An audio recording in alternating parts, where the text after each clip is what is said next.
Hai hai hai. Assalamualaikum warahmatullahi wabarakatuh. Apa kabar anak-anak kelas 3? Semoga kalian berada dalam lindungan Allah Subhanahu wa Ta'ala. Pada pertemuan sebelumnya, kita sudah membahas mengenai perubahan wujud benda. Bu Aziza mau tanya nih, siapa yang masih ingat ada berapa perubahan wujud benda? Betul sekali, perubahan wujud benda ada 6. Coba disebutkan bersama-sama. Yang pertama, mencair atau melebur. Yang kedua, membeku. Yang ketiga, menguap. Keempat, mengembun. Kelima, menyublim. Dan yang keenam adalah mengkristal.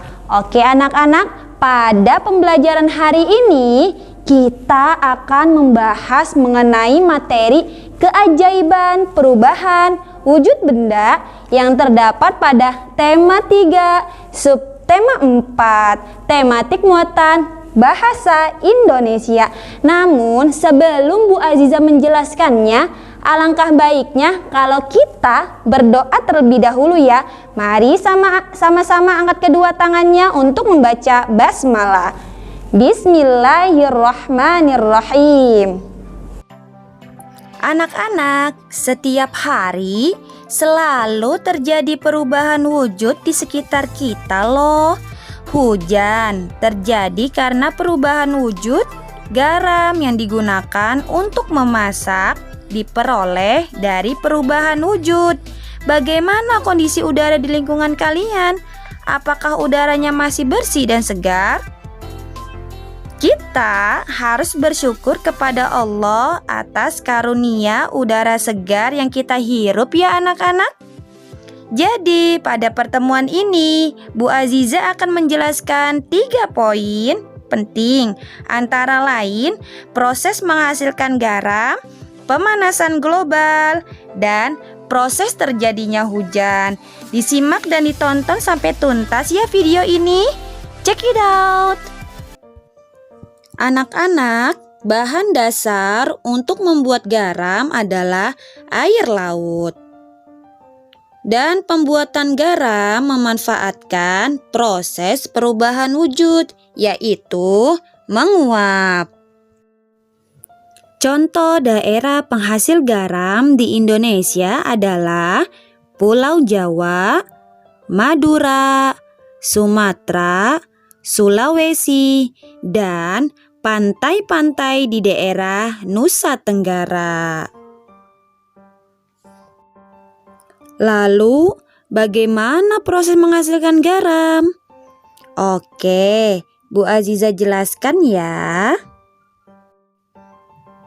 Proses menghasilkan garam adalah yang pertama, di pinggir pantai petani menyiapkan petak-petak tambak. Yang kedua, tambak tersebut diisi air laut, lalu air laut akan menguap dan terisi kristal-kristal garam. Yang ketiga, setelah sekitar 210 hari atau setelah kemarau berakhir, garam segera dipanen. Kemudian yang keempat, garam-garam setelah dipanen lalu dijual ke pabrik untuk ditambah iodium dan dikirim ke daerah lain. Sampai di sini sudah paham anak-anak? Alhamdulillah. Bu Aziza selanjutnya akan menjelaskan pemanasan global ya. Pemanasan global disebut juga global warming, yaitu suatu proses meningkatnya suhu rata-rata atmosfer, laut, dan daratan bumi. Pemanasan global terjadi karena polusi udara yang tinggi, asap kendaraan bermotor, dan asap pabrik menyebabkan pancaran sinar matahari tidak dapat keluar dari bumi. Akibatnya suhu bumi semakin panas. Oleh karena itu, kita harus mengurangi laju pemanasan global ya anak-anak, yaitu dengan cara berjalan kaki atau naik sepeda jika bepergian ke tempat dekat, lalu rajin menanam pohon dan menghemat penggunaan listrik. Sampai di sini sudah paham kan anak-anak?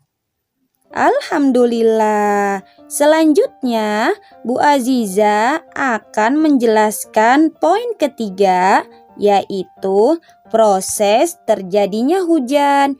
Disimak ya. Proses terjadinya hujan yaitu air menguap karena panas matahari. Panas matahari menyebabkan air menguap ke udara, baik itu air laut, air sungai, atau air danau. Selanjutnya, uap air terkumpul di udara dalam bentuk awan. Suhu udara kemudian memegang peranan penting dalam proses pemadatan uap air dan menjadi sebuah embun. Embun terbentuk dari titik-titik air kecil sehingga suhu udara semakin tinggi dan membuatnya memadat menjadi awan. Selanjutnya, awan kecil menjadi besar karena hembusan angin. Kumpulan awan-awan kecil kemudian menyatu sehingga terbentuklah awan yang lebih besar. Setelahnya, awan besar bergerak ke langit atau tempat dengan suhu lebih rendah dan warnanya menjadi semakin kelabu. Selanjutnya, hujan pun turun. Setelah awan semakin kelabu, titik-titik air menjadi semakin berat. Akibatnya, titik-titik air tidak terbendung lagi dan membuat butiran-butiran air jatuh ke permukaan bumi. Itulah terjadinya hujan. Sampai di sini sudah paham anak-anak? Alhamdulillah. Alhamdulillah anak-anak, pelajaran kita pada hari ini telah selesai. Kesimpulan dari pembelajaran ini adalah bahwa pembuatan garam melibatkan proses perubahan wujud, yaitu penguapan air laut. Selanjutnya, pemanasan global mengakibatkan suhu di bumi meningkat. Lalu, hujan terjadi karena proses perubahan wujud benda. Air di permukaan bumi menguap karena sinar matahari dan air laut menjadi awan adalah contoh peristiwa mengembun. Sebagai bahan evaluasi dari pembelajaran hari ini, kalian kerjakan buku paket tematik tema 3 halaman 214 nomor 1 sampai dengan nomor 9. Terima kasih telah menyimak video ini sampai tuntas. Sama-sama kita ucapkan hamdalah. Alhamdulillahirabbil alamin. Wassalamualaikum warahmatullahi wabarakatuh. Dadah.